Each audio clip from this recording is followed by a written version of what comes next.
Hi, Hi. how are you? Good. How are you? Good. Tired. Very tired. Very tired, very sinusy. Yeah. It's that weather change. Yep. I And hear just you before we guys are started supposed to be recording, you guys are supposed to be getting some snow this week too. I love you. shut up. So they're saying We how the had, snowstorm's coming through, but it's not supposed to hit us. It might not hit you either. yeah, we got snow yesterday.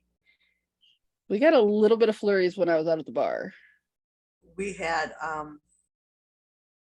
what's what I'm looking for?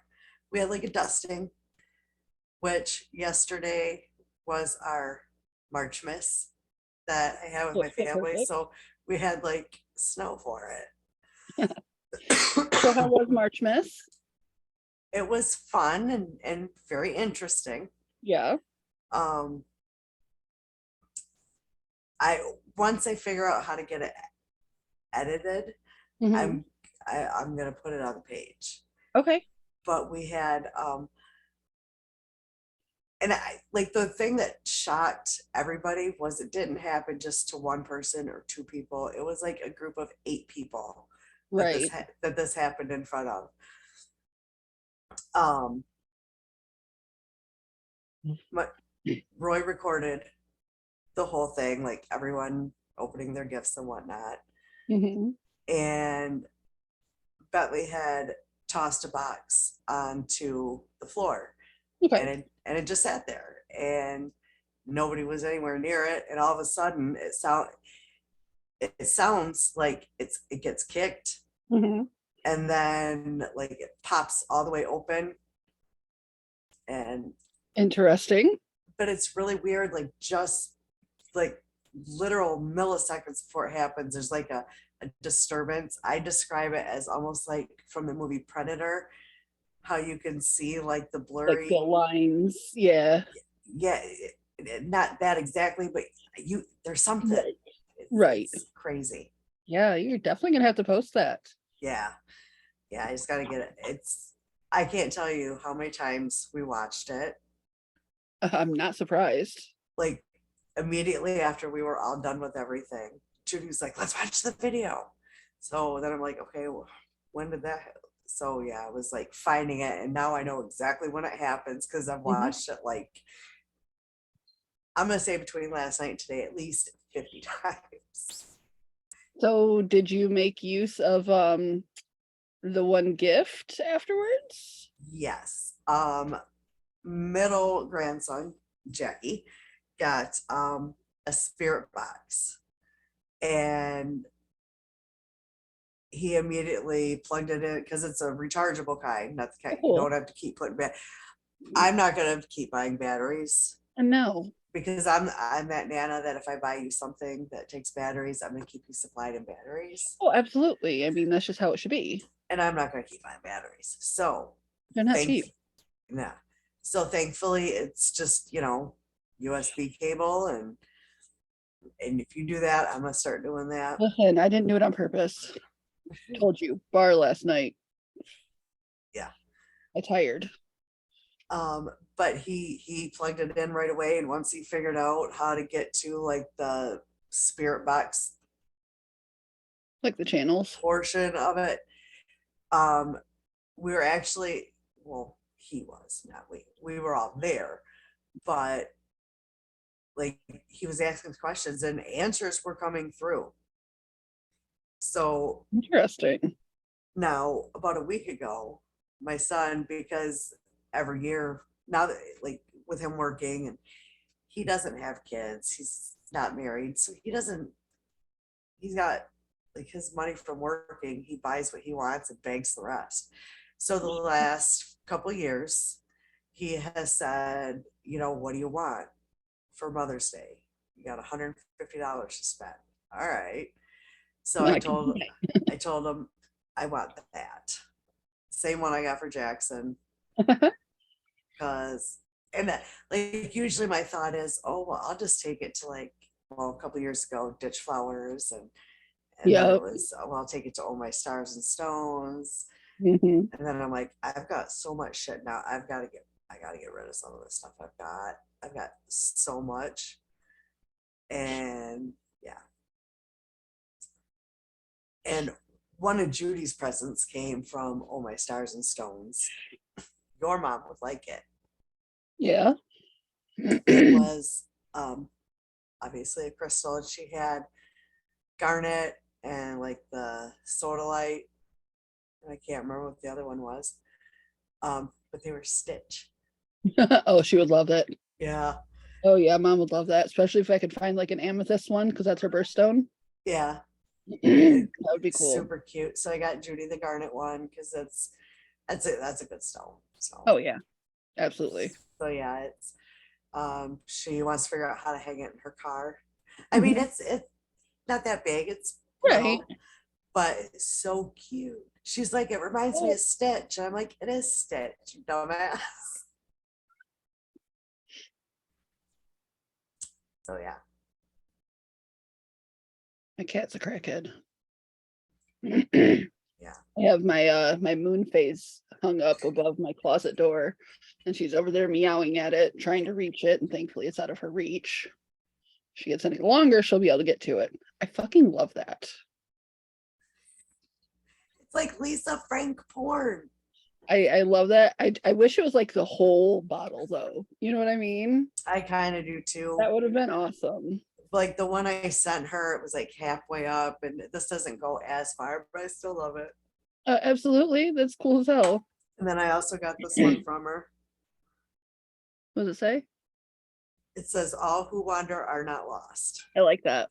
which is odd because it's something I've never. Because this was like she did like that mystery tumbler, Mhm. and this was the one I got for that. But Okay. it's so pretty and it's all iridescent. I like that a lot. It's so pretty. Yeah, I haven't used that one yet, but I want to. I like that. Because that's the 20 ounce and then that's the 30 ounce. And of course, they don't fit in my cup holders in my car. Go on Amazon. They have expander things. I Because might I have. I bought one. It's and I made it like I added stuff to it so it fits in snug, but Mhm. it's like a cup holder for a small one, and then it has a top that you can swivel out. So you use that and a different one, and it expands bigger than what my cup is, so I can fit my water bottle in it. Yes. Okay. I'll send you the link. I I got was gonna you. say I need the link. I got you. Um, Listen, my new thing is, do you remember those fuse beads that like you make your design and then you iron it and they stick yeah. together? So those I have noticed are coming back and around more. I Okay. went to the weed store the other day and the girl had one hung from her lanyard, and it was like a mushroom, but she did like rainbow drip colors down. And I'm like, well, guess who has that in their Amazon shopping cart for later? Like literally it was like $20 for 10,000 beads, and some are glow in the dark. And I have my Cricut heat press. Guess what Rachel's gonna do? And I found some little designs for little penises, so I already have a plan for you. Yep. Got on Pinterest and looked at all the adult ones. Oh, I have some that I'm gonna be making for you. They're gonna glow in the dark too. Make it as like a little thing to hang in your car, just a penis. I would totally do it. You know, I I would. know. I've already got to make that little peen thing to put on your Tail light. light. Yeah. And I'll make Yeah. it red so you can't really tell until you hit the brakes and it's like penis. I'm making middle finger ones for mine. So I would, yeah, that wouldn't be bad either. Yeah. So, and did you have a lovely trip? I did.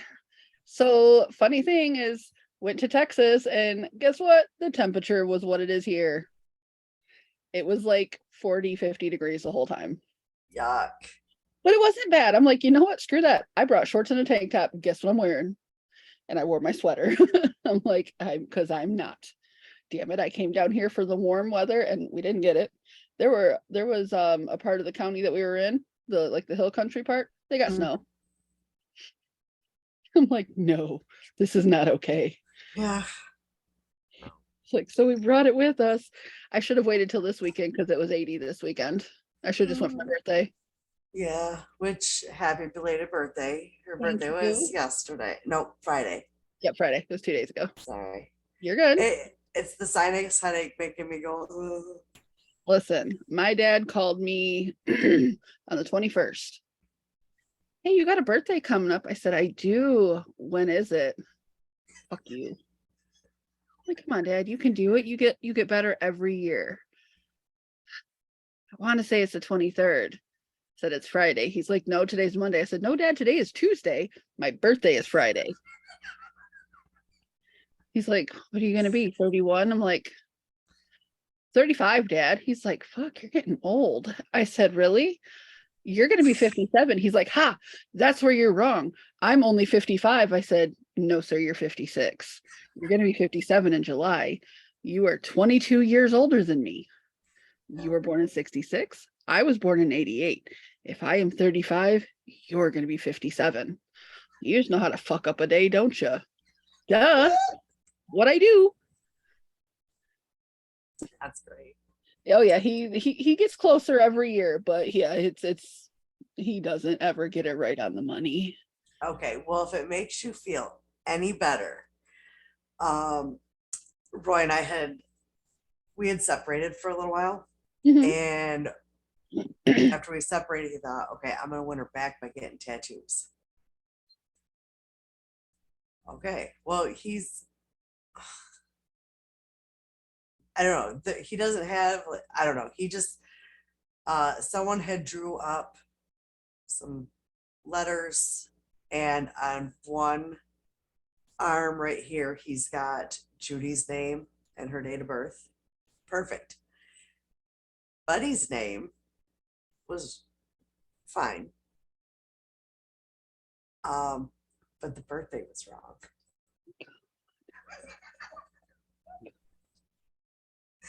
Please tell me it's been fixed. Yes. Okay. When actually it was when because we got these matching ones. Yep. Yep. I remember The that. day we did that, he was like, "Can you turn that 5 into a 6? Hey, babe, his birthday is the 16th, right?" Yes, honey. So I told my dad, I said, we should get matching tattoos. This was years ago. I still haven't got it yet. He got it. I was broke. But it's the state of Michigan, shaded in. And then I told him, that I'm probably going to get his initials in it. God forbid the day he passes away. Well, he put my initials in it. I'm like, okay, recently he's like, are you going to get mad if I shade in my tattoo so it doesn't have your initials anymore? I'm like, no, why? He's like, because these hillbillies are stupid. I'm like, oh, fuck. My dad lives in Alabama. Okay. Arsicola. Huh? Arsicola. They're, mm. They look at it. They're like, oh, who's that for? He's like, oh, it's for my daughter. Oh, bless her heart. When did she pass? They think it's an in memory tattoo. Oh. He's like, nope. And some of them don't even know that that's Michigan. But then again, they walk around with a box on their arm saying, oh, yeah, that's Alabama. Yeah. Yeah. I'm like, I cannot. Yes, you can get it filled in. You're good. Because mine's going to be a little bit different when I do it, anyways. Because you know how Adam does like the dot work? Yes. I want to have him do it and then like have the dot work go from like dense to spread out in different shades of blue around it. Instead of shading the inside, shade on the outside. I think that would be cool. I like that. See, now he's just a little too far for me to drive. He's just over off of Miller Road. I know. Like, the exit that you get off of to go to work. Uh-huh. Yeah, that's where he's at. But yeah, it's just I It's don't a want super pretty bougie looking place too. I kind of love it. my thing is I don't want to drive to Flint on my day off. Mount Morris was bad enough, but for some good work, I mean, it'd be worth it. I know. I know. And just do it one day before work. Yeah. I was gonna get that one over here, the lover's card, but I've got the hoodie now. I don't Yeah. but what I want now is the middle one, Jackson, that boy can draw. Yeah. He showed me last week. He drew the Charmed logo. Yeah. Yeah. I thought he traced it. No, he drew it. Really? That's awesome. And then he drew this. He's supposed to be somebody. I don't know who the fuck it is, but he drew somebody, and it's amazing. That's awesome. Oh yeah. Get that boy some art sets. Yeah, and I've bought him like the canvases and Right. just all that stuff. In fact, he took one and did Sonic on the whole thing. I think you showed me that. Probably because I was Yeah. proud as shit. Oh Like yeah. it looked good. Definitely. Yeah. So do you want to go first? Or you want me to go first? You go ahead and go first. Okay. So I'm gonna start by saying I was disappointed with because I used the other book that we got Yep, I love that book. from Dead Time Stories, the Michigan's Haunted Lighthouses. So this is by Diana Higgs Stampfler. Okay. That's what I used for my notes, and then at some point I got sick of writing, so I have to read a couple. But this was more about the history. Okay. Um,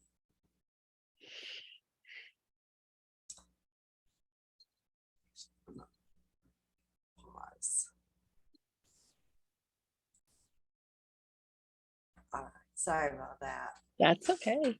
Okay, so this gives a lot of history, Mhm. but there wasn't as much for the haunting aspect as I wanted. Okay. So that bummed me out a little bit. Yeah. But this is the story of the Saginaw River Rear Range Light. Okay. And it's located in Bay City, which I didn't know there was a lighthouse in Bay City. Me neither. So I'm gonna have to look it up. So all right. I'll go back to that part because so Peter Braun, or sometimes it says it's pronounced Brown or spelled Brown, I don't know, but it just kept saying Braun, was the eighth keeper at the Saginaw Bay Light. And he moved into the residence in March of 1866 with Okay. his wife Julia, or she was also known as Julianne Toby, Okay. and their youngest of their 5 children, DeWitt Clinton DC Braun. Okay. So his name is DeWitt Clinton Braun. To me, it's all last names.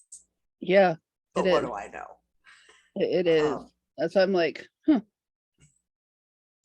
But I guess he was called DC. Makes Okay. sense. That makes sense. Yeah. So they moved in, like I said, in March of 1866. And shortly after they moved in, the husband, Peter, fell ill and was bedridden. So Julia took over the lighthouse duties, and she was like on that shit. Your poor Good. ear. I know. It's annoying. Although she was not recognized by the lighthouse service as an active keeper. And DC was known to help his mom also unofficially. Okay. The following year, with the lumber business booming and more ships coming in, they needed deeper waterways to accommodate the bigger ships Right. carrying loads of lumber. Oh, absolutely. So the U.S. Army Corps of Engineers dredged the river, and so the Braun family's responsibilities became basically more important to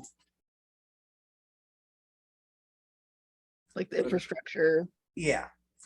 And the family was also an integral part of the commercial development of the area. Oh, cool.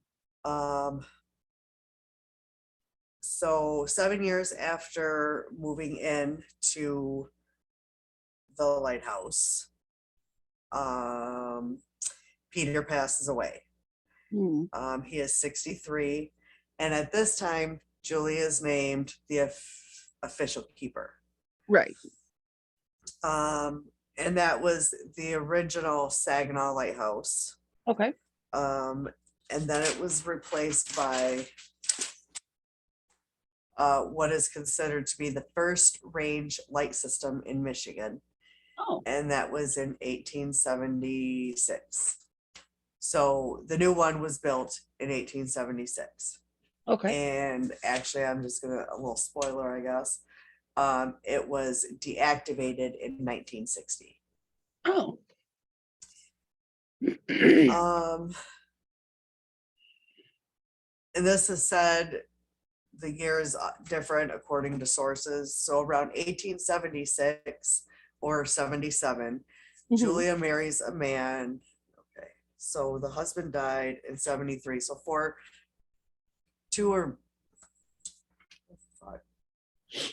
or 4 years later, she remarries. So she marries George Way. And his first wife died the year after Peter died. Okay. And they had a daughter. So George moves into the lighthouse with Julia. I think this is fucked up. But again, this is the 1800s. Women weren't people. Oh, of course not. So he moves in to the lighthouse with Julia. And shortly thereafter, Julia was demoted to first assistant, and George was named acting keeper. That ain't right. Right. What if he didn't know what he was doing? You know, like. Yeah. So that change took place November 9th of 1877. Okay. So she's now first assistant and he's the acting. By the time June 6th of 1878 rolls around, he is now officially the keeper. So things were pretty normal. Talk about a slap in the face. Right. Huge, because she took it over when her husband was sick. Exactly. And then did it for years after he passed. And then, because now she has a man. Exactly. Who you don't even know if he even knew how to do any of that. You know what I mean? Right. He was from Canada. I didn't write that in my notes, but I do remember that he was from Canada. So like,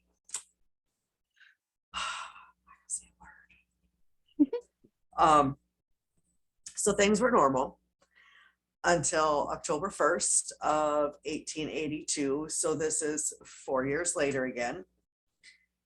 The first assistant position was abolished, leaving Julia without a job. So now her husband, George, is the only one working as a keeper in official capacity. Okay. The following spring, this has got to be either world's unluckiest woman. I don't know. She was just really sneaky. No, the following spring, the first assistant position was reinstated and assigned to, I'm going to take a stab at this. Okay. Maybe. I had sounded it out while I was doing my notes. Do you think I can remember? Lynn. Spell it. I had it so worked out. So I even kept saying it, but I was like, what are you talking about?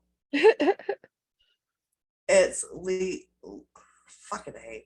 Leonidas. How do you spell it? Leonidus. Okay. TUS? D as in duh, Jill, get it. Like Leonidas? Leonidas. Leonidus? Mm-hmm. I'd say Leonidas. Maybe. I don't know. So Google says. we're just gonna call him Leon because that don't make me feel as stupid. So Leon Carlton, who was reportedly Julia's grandson. So he was assigned as acting first assistant. 3 weeks later, it was made official. Julia wasn't happy. She remained unemployed, but still living with her husband at the light. George died that October Mhm. of asthma at the age of 54. I Yeah. don't know if I said he was 13 years younger than her when I Oh. talked about them getting married. She's a cougar. Yeah, she is. You know all about that. Silva Kuga. Okay, so he was 54. And at this point, her life at her beloved lighthouse was, she moves out. Even Leon left his position after 6 months as of November 23rd, 1883. He was like, I'm done. So at this point, yeah, so at this point, 2 keepers died there. So, Hmm. So Peter was actually at the original, which, and it doesn't say if it was built on the same land. I had just looked up the lighthouse too. Not much is known about her life after leaving the lighthouse. She passed away at age of 73 in 1889. Okay. And she is buried in Oak Ridge Cemetery in Bay City, which, if I'm not mistaken, the Mhm. little witchy photo shoot that me, Judy, and Aubrey did, I Mhm. believe it was that cemetery because it is a Oh, very old cemetery. that's fun. Yeah. So Very, very pretty lighthouse. is it? Yes. I was gonna look it up, but I did Here you go. not. Here you go. Mm-hmm. Very pretty. Because it says it was built in 1839. The first Saginaw River Lighthouse was constructed from 1839 to 1841. When that must have been the first one, because you said the second one was like what, 40 years later or something? Um, Crackhead.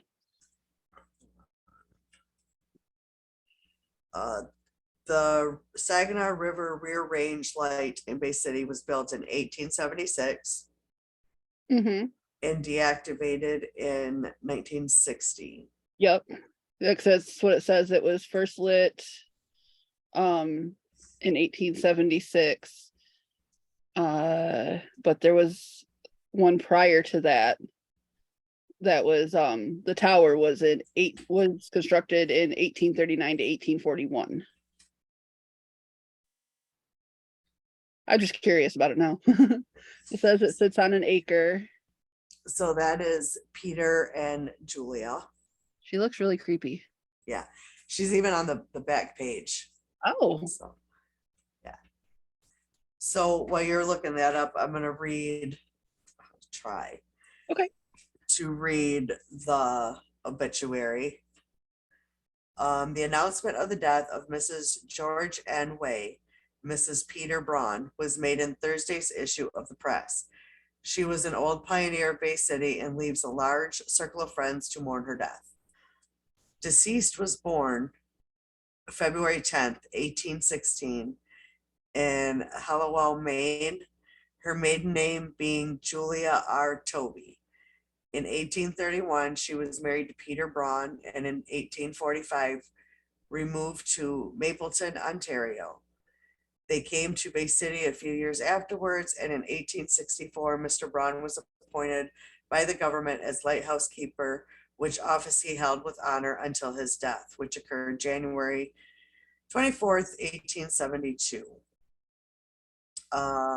Death records with Bay County note his death was on March 18th, 1873. So that's like a 13-month, 14-month discrepancy.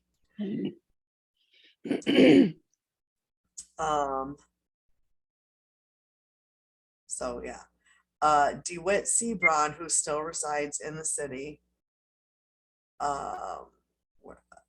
remained 5 years with his mother, attending to the lighthouse.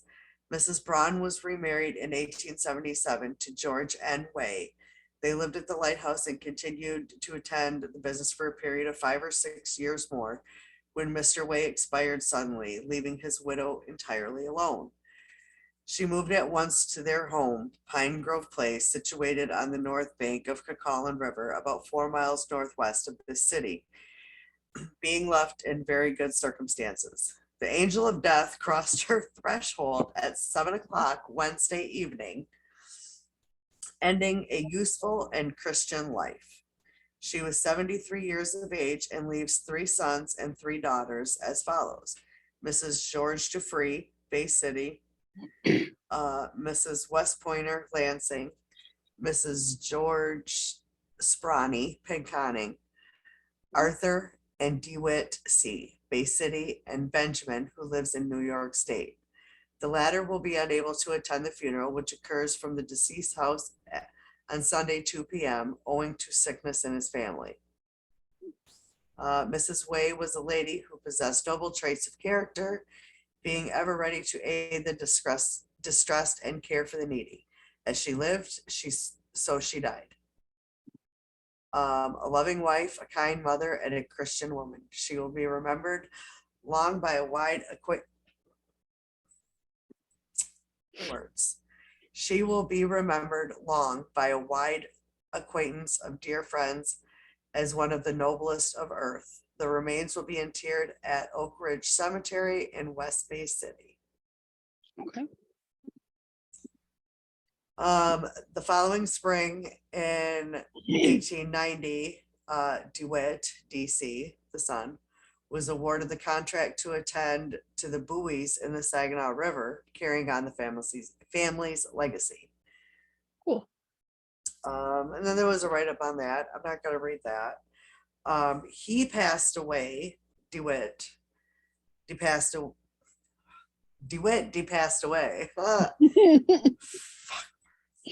In 1931 at the age of 80. Oh. And So he he is, lived a nice long life for that time frame. yeah. And he is buried in Elm Lawn Oh, I was Cemetery. like, wait a minute, that's a new. Yeah, in Bay City, which, if I'm not mistaken, those two cemeteries are very close to each other, because when I went Oh. to go to the photo shoot, I originally went to the wrong cemetery, because they're neighbors. Okay. They're neighbors. There's some more about him.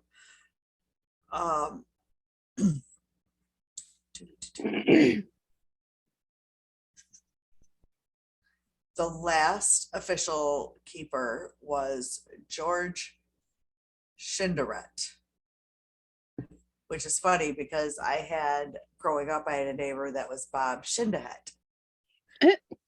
When he first moved in, we didn't get along, so my brothers, I was young, so I didn't swear yet, called him Bob Shithead. That's fair. But then they got along, and his ending was very sad. Oh, okay. He kind of lost it a little. His brother was murdered. Oh. Actually, just prior to moving into the house next door to us. And then he really went off the deep end after his mom died. Oh. And he went to city hall meetings. He had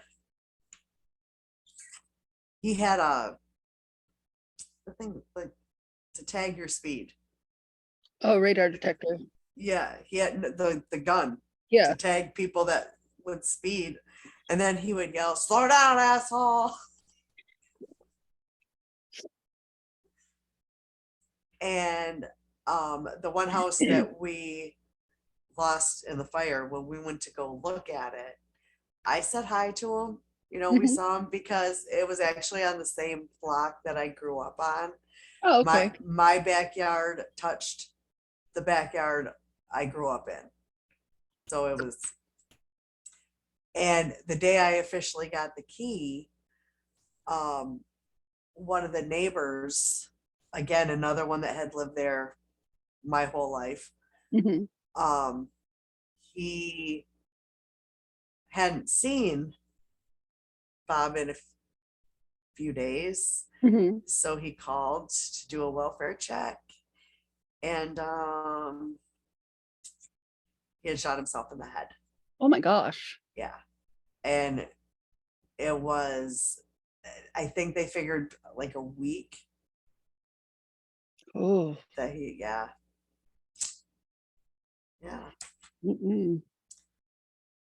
Um, so the lady that wrote the book, Diana, in August of 2018, traveled to Bay City to find the graves and the death records of Peter, George, Julia, and DeWitt, Mhm. um, as research for this book. Um, and she had mentioned to some members of the Saginaw River Marine Historical Society that, you know, she was doing the book, and he had asked if she had ever been to the lighthouse. She said no. Um, and he offered her a tour at a later date. Uh, she visited the graves, and basically she kind of comes to the conclusion like maybe Julia was a black widow, and Yeah. I don't know. I mean, you'd have to really, really love a lighthouse to go through two damn husbands. Yeah. And especially, see, I can't buy that because she was already the keeper of the lighthouse when she married the second one. Right. So yeah, Maybe I'm she not, was just lonely, maybe. you Yes, know. I'm not buying it. Um, but apparently the main thing that happens, and like I said, this is why I was so disappointed. I'm writing all this research down and then find out like they hear footsteps on the staircase. Oh. Um, and the person that had offered to take her and like give her a tour doesn't buy her theory, which is probably a good thing. You know, if she was that good of a person, you don't want to tarnish her name with just, Oh, absolutely not. so um he the and she doesn't give the name of the person that gives the tour and stuff, but he believes that it's Julia's spirit that still roams the lighthouse. Um, he had never heard or had a ghostly encounter, but heard many stories from others. Um,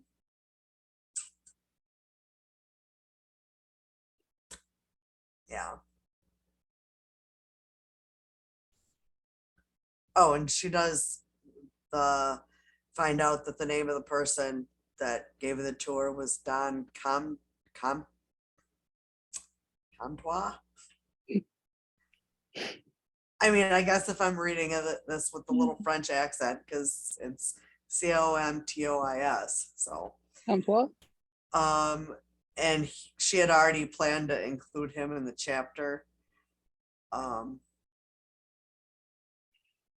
but yeah, apparently they do hear footsteps and things like that inside. That right there is her. Um, her husband Peter is buried to her left, and her marker is engraved with her husband George's name on the right side. Oh, okay. Yeah, I would like to like go back through my messages to find out exactly which cemetery we did that at, because that photo shoot was so cool. Right. Um, It says as Michigan was preparing to become a state, it adopted a constitution in 1835 for like the roads and canals and stuff. In 1835, Lucius Lyon presented a petition of sundry citizens of the territory of Michigan, praying that an appropriation be made for the purpose of erecting a lighthouse at the confluence of the Saginaw River with Lake Huron. So it says work on the Northern Canal designed to link Saginaw Bay and Lake Michigan began in 1838, but abandoned the following year when the newly formed state failed to provide the necessary funding. A 62-foot circular stone tower, which tapered from a diameter of 14 feet at its base and 8 at its lantern, was completed in 1841. Flanking the tower was a 1.5-story dwelling, which measured 34 by 20 feet and had 2 rooms on the first floor, 2 bedrooms in the upper story. 7 lamps set in 14-inch reflectors were used in the lantern room to produce a fixed white light that was visible for up to 15 miles. A 6-order lens replaced that in 1856. Then it tells about like the first keeper who moved on after 2 years in 1843 to other ventures. And then another guy in the 1850s, Auditor of the Treasury, Peter Braun in 1866. Reportedly was a cripple, and much of the work tending fell upon his 15-year-old son DeWitt that you were just talking about. But it says, I'm trying to find it because I just saw a thing where it had the front one and the rear one. There are 2 different ones built at 2 different times. That's okay. where I would be in the 2. Okay. The 1846. Yeah, that's what I was trying to look for, was because I went to the actual website because they're actually doing renovations on it right now. Okay. So, Yeah, I didn't know it was there. I'm gonna have to look it up, see where yeah, it's me at. neither. I just had that. Actually, I have the map of it right here. It is not loading, you know, per usual. Yeah, there. There's a Skull Island. There's a Skull Island in Bay City. Sure. I did. Look, I worked in Bay City for a few years, but I didn't really go around Bay City. Right. I'm not familiar with Bay City. Okay, here we go. Better map. Saginaw River Rear Range Lighthouse. Saginaw River on the way up by the bay, Okay. if that helps any. But yeah, I need to find out more about this Skull Island. But yeah, it's just south of the DNR launch, north of Bay Harbor Marina, Okay. right on the river, off of Lighthouse Lane. You can get to Lighthouse Lane from Wilder Road. Okay. So yeah. All right. And Oh, my guess then, it's not far from Edson. Edson. I was gonna say it's got to be close to the Edson then. Yeah, you see right there's the Edson, and it's up here. Okay. So yeah, I'm like, hey, wait, I know that. How have I never fucking seen it? I don't know. I don't know. Probably because it's not. I mean, not far from Walmart. No, it's definitely not far from Walmart.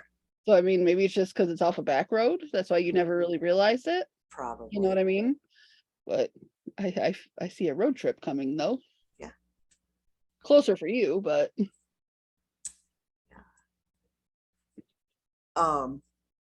Okay, I'm done. a couple of years ago when we went to Tawas for our anniversary, it Oh, just Tom. happened to fall on National Lighthouse Day. So I thought I get to go in a lighthouse because I've never been in one and I've always wanted Really? to. My dream home is a lighthouse, to be There's honest with you. there's one I want to say up by St. Ignace that they actually have like a gift shop in the bottom of, and you can do the tour walking up through. And we've done that a couple times when I was growing up. Yeah, no, this one did, but it was also during COVID. Of course. So I everything was closed. Yeah, I want to say it was 2021 when we went. So a lot of things were still closed down, and Yeah, so yeah, even the gift shop there wasn't open. that sucks. So it'd be nice to see if like this one at least does tours and stuff because I do it. There's one right out here in Port Huron too. Oh yeah, So I went to that one. I've taken pictures of it. I've not went into it because yeah. I again, think I went that out one's. during COVID. I want to say that one is in here too. Is it? I think so. Now I'm wondering if I actually read that one all the way. Or did Yeah, I just read the Upper Peninsula one? the Fort Gratiot Lighthouse in Port Yep. Huron. Yep. Yep. Yep. Because when I went out there, it was of course, after COVID as well. Because it's like, you know what, we're getting away, we're doing something. So me and Jess went and had a girls' night out in Port Huron and had fun. At least we went to restaurants. Yep. I know. That's Okay. all the dots is where the lighthouses are. Okay. That's in the book anyway. Yeah, I'll say the Port Huron one's a little over an hour from me. So I want to say because Buddy briefly moved out there a oh, we little did. bit. Yeah, I feel like I remember that. should. Yes, we talked about this before. I do remember. Yes, because I cried the entire day. Mm-hmm. From the time we were getting ready to drop him off all the way home. Sounds right. That's your baby. And his friend went with us to drop him off there. So, and I, after we got home, my son texted, he was like, "Are you okay yet, Mom?" Because his friend told him I cried the Right. entire way home. I bet. It's your baby. Yeah. But he came back. Exactly. They always do. Actually, Especially he came back on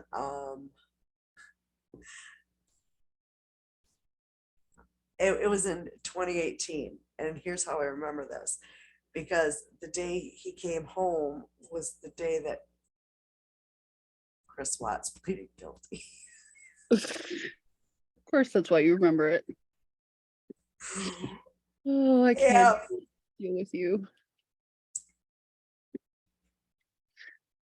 Yep. There's a case for you to deep dive.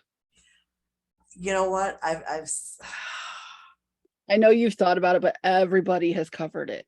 Everybody's covered it, and there would be so many sources, like so many. Mm-hmm. I mean, because you got the Netflix special, and there's been how many other documentaries about it, And and bullets. they all say, yeah, it's would I like to do it? Sure. But my worry, because there's so much involved in it, Yeah. it would be like the Shepherd case and be I another was just about to say that. 15 fucking episodes. And no, that's I can't do that. A lot of work. Yeah. All So Lydia, you got right. So I was watching, excuse me. I was actually watching ID Network the other day because that's what I do. And the show See No Evil. I've been watching that a lot lately. It's like cases are solved with the help of CCTV and stuff like that, This one was season 10, episode 9, and it is about serial killer Will Davis. They kind of labeled him the angel of death. He worked at Christus Trinity Mother Frances Hospital in Tyler, Texas. And what had started, like a lot of this that had happened, it started in January of 2017. He was 30, well, he's at the time he was 33 years old, husband, father of two. He had an infant. And he tried to paint himself as an innocent family man just trying to provide for his family. They all. Yes. The first person that they covered in the docuseries or in that episode was James Blanks. He was a 73-year-old. They talked to his wife. They had been married for 48 years, like love of her life. They were both like really into poker and stuff. So they had just gotten home from like a successful poker tournament that they did. And he went to go get her a drink and he started having chest pains. And he thought it was heartburn, but his wife said she, would feel better if he got checked out, and he agreed, which to her was a red flag because that meant something was wrong because he just didn't, go Right. to the doctor. Yeah. So they went to the ER and the doctor said he needed open heart surgery. His wife wasn't so worried about that because she had to have open heart surgery. She knew it was a necessary thing. So he was admitted to the hospital for open heart surgery and it was successful. He was doing great. He was admitted to the CVICU, the cardiovascular ICU, which they do to, recover, and you have like a one-on-one with your nurse. Yeah. Like you are their patient for that night, or for their shift. His wife went home with plans to come back in the morning, but was woke up in the middle of the night from a call from the hospital. He started seizing and the doctor said he had an unexplained neurological event, which led to a stroke. The nurse said they did everything they could, but he didn't make it. 7 months later, July 25th of 2017, Ronald Clark, 68 years old, was admitted to the pre-op center for evaluation before a cardiovascular surgery. Progressed well through the surgery. He was recovering in the CVICU and made plans with his daughter for her to visit in the morning. And again, unexplained neurological event in the middle of the night, which again led to a stroke.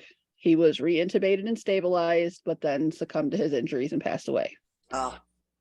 But with the deaths being so far apart, that didn't raise suspicions at all within the hospital. But 9 days later, Christopher Greenaway, 47 years old, retired military. He had flown helicopters on combat missions in Iraq. He actually was continuing to fly organs for transplant after his military service because he wanted to still, do that and help people. He was nervous about his surgery. It was just a routine preventative type surgery because his health was but he wanted to keep going, Right. He was young. He was nervous about the surgery and being vulnerable to see, it's contagious. Just because you're so vulnerable when you're in the hospital, you are at the mercy of somebody else, especially Absolutely. in that situation. That's the most vulnerable you are. He came in, like I said, for preventative surgery, coronary bypass grafting surgery. He was recovering well in the CVICU that evening. He even asked when he could have a steak and just get up and walk around. But they're like, chill, you're good. The nurse taking care of Greenway, he was doing great. So he's like, hey, I'm going to go get my lunch. Will you watch my patient? Because that's standard, they're allowed to do that, especially when their patient is doing good. Right. So he had another nurse cover him while he went to grab lunch. And as he was coming back in the building, he heard the alert that his patient was coding. Yet another unexplained neurological event. He was stabilized and transferred down to the CAT scan suite and got a CT done. The CT showed that there was air in his brain. Something happened with his arterial line. Somehow air was introduced to the arterial line, which sent it to his brain and caused a stroke. 2 days later, he passed away from his injuries. That's 3 deaths in 8 months that they can't explain. Hospital staff started, deep diving these cases and checking out the staff on duty, who did what as far as doing the intubation, inserting the arterial lines into the arteries. Were there like malfunctions with the equipment? Was somebody not doing their job properly? You know, they were trying to just figure it out. So the hospital installed upgraded cameras into their CVICU so they could better see and understand what was going on. Okay. But these events kept happening, sometimes twice a month, sometimes a month apart, which caused a lot of distrust between the staff. Like, is this happening because of what's going on in the OR? Is this happening because, you know, what's going on the floor? It was like putting the doctors and nurses against each other. They didn't trust each other, Right. which I totally get, you know. I get, but then as a patient, it's scary because your the people taking care of you are at odds, and then Yes, and who you can suffers? feel that stress. Yeah. So January of 2018, Joseph Kalina, 58 years old. He was admitted for emergency heart surgery, an emergency heart op, and then surgery went well. Day shift in the CVICU said he was doing great, but then when night shift comes around, he gets two excellent nurses, but alarms start going off and he starts to seize and his heart rate is rapid and his blood pressure is low. He was stabilized and rushed into MRI, and it showed massive strokes in both sides of his brain. Kalina had a lengthy hospital stay and was in the ICU for multiple days before being released to a long-term rehab facility. So he made it, but he had permanent damage after that. It altered his life substantially. That's sad. Right. All of these patients had similar damage patterns in their brain, and the hospital now knows this wasn't an accident. The next day, the hospital looks at the cameras of the night of Kalina's stroke. While nobody wants to believe that someone who took an oath to save lives would do this, there has to be an answer. You know, they have to find something. Right. So 5 minutes before the alarms went off, you could see a nurse walk into his room, in there for a minute, and then leave and goes down the hall to the nurse's station. Now, this wasn't his nurse. The nurse then stays at his station as the alarms are going off.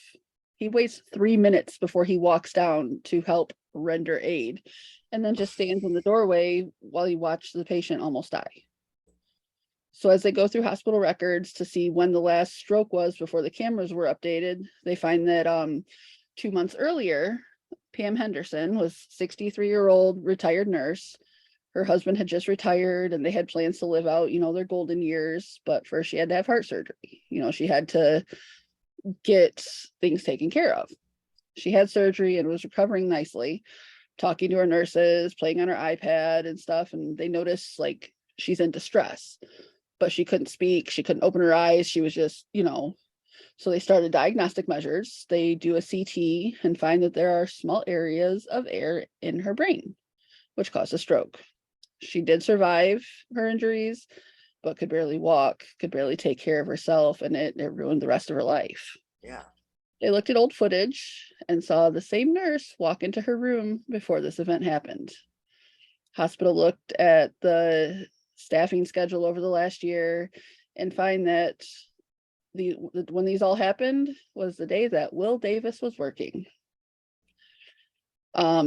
There was another patient. I didn't really catch age. This is just in a different documentary. There's the other documentary I looked at. They were talking to him and he said he woke up and he was just having a problem like breathing.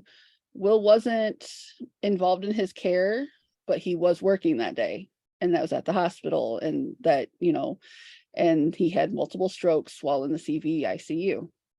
But they didn't really go into depth, you know, as far as he went. But January 26, 2018, Will Davis was suspended pending further investigation, as he should. Absolutely. While interviewing staff, everyone said that he was a great guy. He was, you know, very helpful. But one instance was brought up where another nurse walked in while he had a syringe on the arterial line.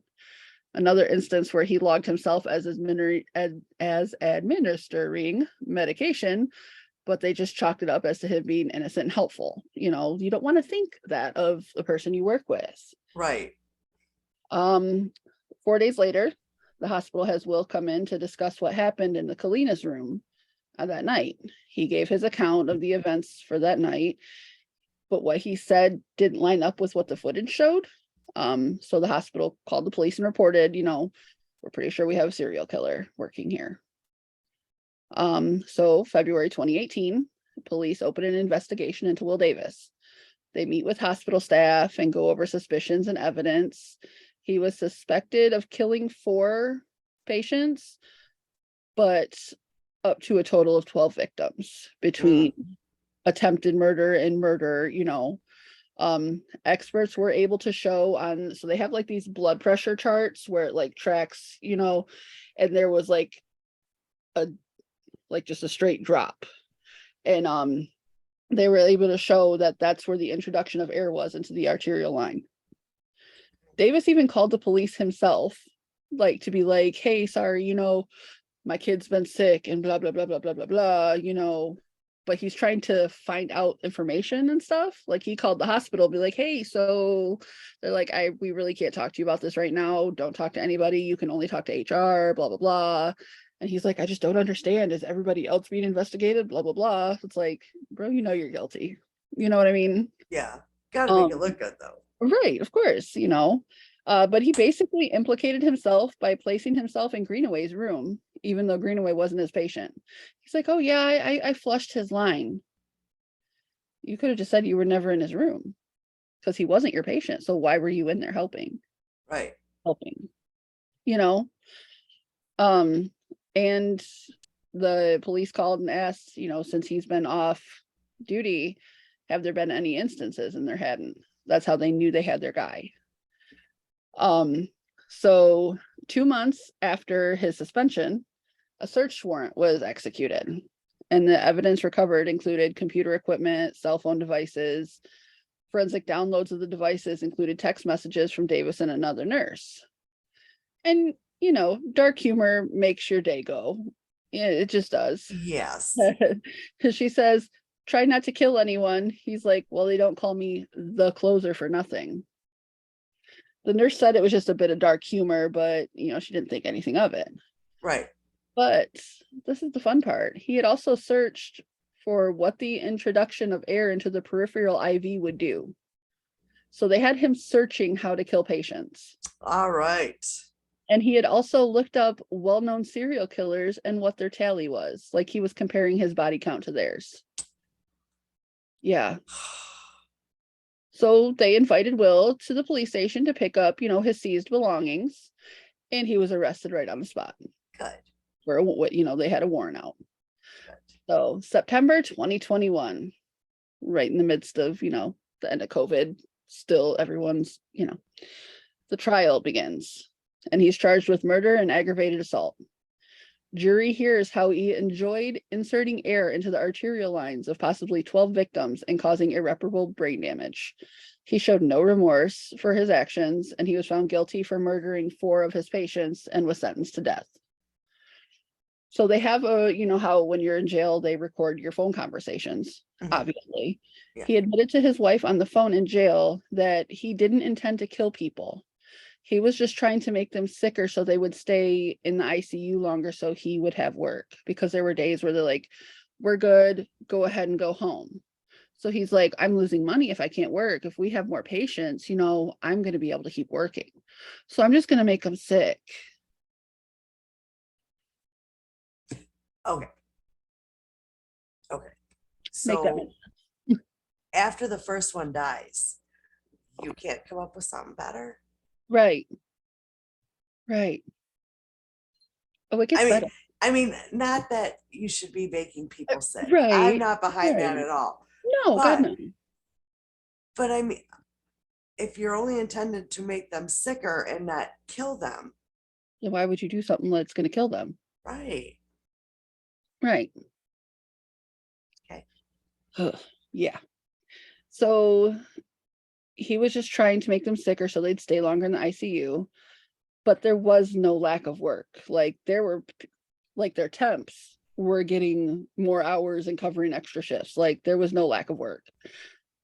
But he also was one that he tried to live outside his means. He had an image to uphold. He had a brand new house, a brand new car. He even bought a $40,000 in-ground pool. but said that he did this because of money constraints so he could keep working. Yeah. He apparently, But like, did he need floaties too? Is probably, that because he's something. So the second show I watched is called The Lesson is Murder on Hulu. And this was actually season 1, episode 1. This is the first one because, like, I googled his name and it told me that. I'm like, watching you too. This lady actually went and talked to him while he was in jail, went and talked to his family, got some more insight, found out he was a very controlling person. An ex-girlfriend from when he was a teenager didn't want to be with him anymore. And he just didn't, want to listen to that, to the point her parents got a restraining order on him that he didn't respect. He told her that if I can't be with you, I will kill your parents so I can be with you. He even tried to drive his car into their house, but hit a tree in the process. This is when he was 16 years old. huh? He ended up being diagnosed as bipolar, even though he didn't believe he was bipolar. He was put on SSRIs, and depression medication stuff, and then claims that when he hit that tree, that was actually him trying to commit suicide. He had cut himself, stuff like that. And as she was talking to him, he basically said that putting air in the line gave him a euphoric feeling, and watching people try to save that patient intensified that feeling, and it became like an addiction. So you know what? Go work in the ER. Right. If you like to see people being saved. But he only likes it when he's the cause of the reason. Like, Mm. he's the cause that he caused the reason they needed to be saved. And that's what they said in the thing. It's like the easiest place for a serial killer to hide is the hospital. Yeah, that's Because true. there's so many ways you can explain away things. Because Um, how many of these nurses have? I mean, he's not the first one by oh, any no, not at means. all. There was another one I So was looking into. I mean, that does make sense because I know that Yeah, because doctors have done it, nurses have done there it. was I don't remember what the statistic was. I should have wrote that down, but they were saying how like X amount percent it's, have tried to do something similar, you know. You know what? I would be, first of all, I couldn't do it anyway. I can't deal with blood No. or vomit. I Oh, can't deal with no. either one. Nope. So I mean, nurses are amazing people. Oh, Not absolutely. him, No, no, no, not him. but He was a oh, and he was trying to go to school to become like a higher up nurse, like an LPN type thing. oh no. Yeah. He thinks that if he gets out of jail, he's going to go back to being a nurse. I know, right? Someone should Yeah. tell him. Yeah. Yeah. Um, but the real kicker, he said that one in 2017 wasn't his first murder. His first one was essentially a mercy killing in 2016. She was 96 years old. She had she was a DNR patient, do not resuscitate. She was just in pain. So she was at the end of life anyway, and he just wanted to end her suffering. So he gave her potassium chloride to stop her heart and some pain meds. Mm, Since then, the lady doing this show has reached out to the police and they're reopening the case. good. And he is also appealing his death conviction and trying to get it changed to life in prison. His appeal is still pending. I hope they deny him. I hope And so. it'd be kind of nice if someone shot air in his veins. Yeah. I mean, yeah, just do it that way. I mean, he's sentenced to death. And this is Texas. They have the death penalty. Yeah. Like, but yep, that was all of it. That one I Well, was just like, wow, like how that's these people are they what's the word I'm looking for? They like swear an oath to take care of people, to save people. You don't ever want to think that, they're gonna be the one ending people's lives. right. Yeah, that's, as someone who and you have too, been to the hospital for surgeries. Many times. Um, that's scary. It is. It is. And that's why it's like I'm never like mean to the nurses. I'm mean to the doctors though, when they're assholes. Like I was in the hospital, they thought this was before I started working at GM. So it's been a while. I had they thought it was pneumonia. I'm like, okay, so they start treating that. Nope, nope. Then they said it was mono. Okay. I actually ended up having hepatitis E. That's normally found in third world countries and it's a foodborne. Yeah. Oh, So, of course, I'm going to see the infectious disease doctor, right? When you're in the room, the doctors come in, they use the hand sanitizer, walk in. So he does that and he walks in and then he goes, no, sir, you can get the fuck away from me and go use that hand sanitizer again. You are not touching me. You are the infectious disease doctor. Why are you coughing in your hand and trying to fucking touch me? Oh, I went off on him. Like, I'm like, no, sir. No, sir. He just kind of looked at me. Sanitizer. What is the point of you using that coughing in your hand and then trying to shake mine? No, we're not. We're yeah, not. no. Yeah, that's one of my pet peeves. And I know I Mhm. posted it recently because I've worked by people in the last month that have been sick. I don't know if it's sinuses or what. I know This is both, Michigan. It's hard telling. right. Um, Oh and no. every time, that meme with the cat, Uh-huh. Yup. that's what it reminds me of. And I'm like, that's a pet peeve. And like an adult who interrupts. Those are my pet peeves.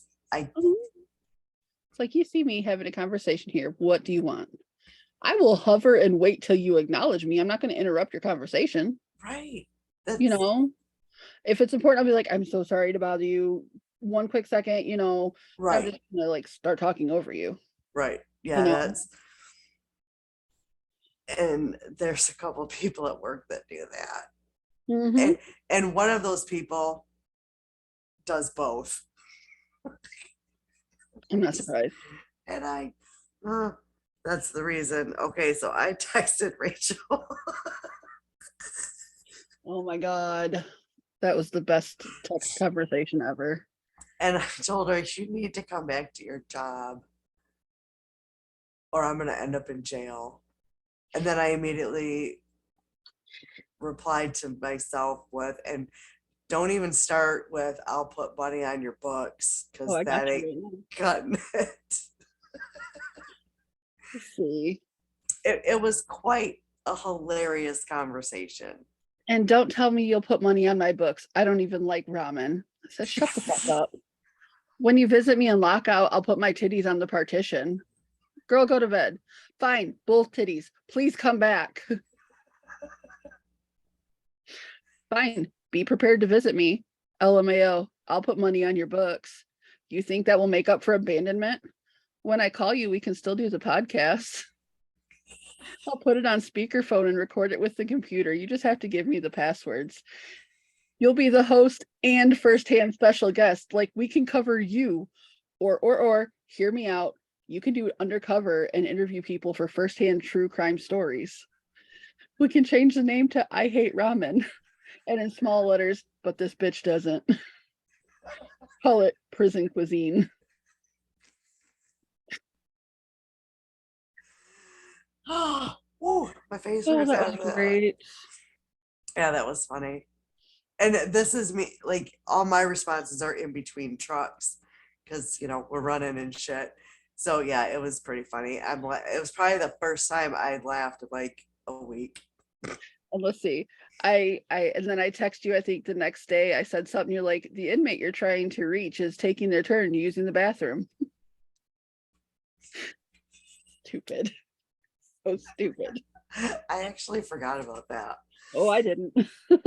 Oh, That's why I don't delete text messages. They're fun for later. yeah, I usually don't either. Especially In with fact, you. if they're really, really good conversations, I will I'll Screenshot them and screenshot save them. it Yup. and post it. Yeah. Yep. Me too. Stupid. Yeah, I'm trying to look for that because I don't remember. What, the one I was just reading? Yeah. That was um Tuesday.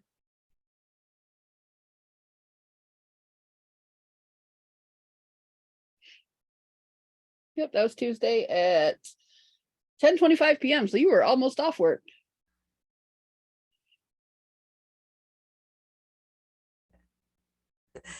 Either way, it was funny.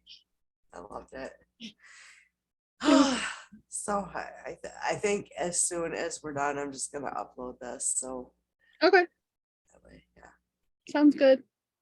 All right. So cut it and so I can upload it. All that All fun right. shit. Yeah, that works. I'm gonna go find something to eat. I'm hungry. Okay, I'm so about to bust open these M&Ms I got. I went shopping today while hungry. That's a bad idea. Oh, I got a microwave pizza. Sorry. I ended up with um the strawberry Swiss rolls, but they're chocolate covered. Hmm. They must be new. Yeah. I That sounds ended good. up with those. And the one Easter candy that I fucking love, and nobody else likes them, so I don't have to Fucking share. peeps. Oh, thank God. Because I was about to say I I disown. I don't know, not peeps. Ugh. Um, but it is marshmallow. It's those chocolate covered marshmallow eggs that come in an actual egg carton. Ugh. I don't like marshmallows. I love those. That's No one one. else likes them, and that's fine because I buy every year I buy one and I just eat one here, one there. I saw those today. And you know what they have back? I love the spring. Those Love ones are my good. lemon Kit Kats. I I did some shopping for Easter baskets today, so I got at least a good start. I'll finish up next weekend. These are pretty good too, hence why the bag is about gone. They're honey graham M&Ms. I saw those too. They're good. They have Rice Krispie treat type ones too, where I'm like, nope, because they're white chocolate and I don't do white chocolate. I'm not a white chocolate person either. Um, yeah, so I got those, and then me and Judy was waiting for me, like where the produce and bakery, but at ours, there's like a table in the center that's got bakery stuff on it. Yep. And one of them was like a spring, it's pretzels, Czech cereal, Yep. and Cheerios Yep. I with was looking at that. marshmallows. I was looking at that too. That's good. That's right. I on nights off we play dice and stuff, Yep. and I like to snack on something, Oh and yeah, you have that's to. that's my dice snack. So at Walmart in the bakery area on their table thing, they have like the little individual cakes and stuff. Mhm. Freaking lemon cakes. Dude, I will go to town on those. Is it the ones that look like slices of bread? No, they're just a little 50-cent round cakes in a Oh, box. okay. Yeah, they have like little pecan pies, little apple pies, and they have little cakes too. Okay, I've They're seen like seen the perfect. pies, but I've never seen the cakes. I'll Yes, have to look for those because Roy loves lemon lemon. cake. Oh my God. Oh, did I send you that picture the other day of the what in the white people shit is this? The ranch dressing ice cream? They have Hidden Valley ranch dressing ice cream at Walmart. And I said, what in the white people shit is this? But it's actual ice cream. Yes. No. Yes. Yes. Mm-mm. We bought it, but I was too hungover to try it because I would have threw up. But where's it at? Because I took the picture the other day when we were at the store. And I'm like, no. It is ranch dressing ice cream. That should be illegal. It's in Jess's freezer right now. I would have vomited, but I'm going to try a little bite of it. I said, I hope you're okay with wasting that $4. She said, it'll be worth it because we're going to make the twins try it too. Don't worry, there will be video. That's so mean, but I love it. Oh, that's me we're talking about. We ended up having ice cream cake from Dairy Queen, so we didn't worry about getting into that. Oh man. No, I Yeah. don't like ranch. Oh, I love ranch. I like, let me rephrase that. I do like it on pizza, Yeah. And French fries. but no, Onion pizza, rings. that's it. No. And even very little, just drizzled. Oh, I don't drizzle, I dip it. I'm just like, I've dipped. I'm not gonna say I roll haven't, all of it. but I'm I don't think I can get behind the ice cream portion of it, no, I should call but the I'm police. curious too.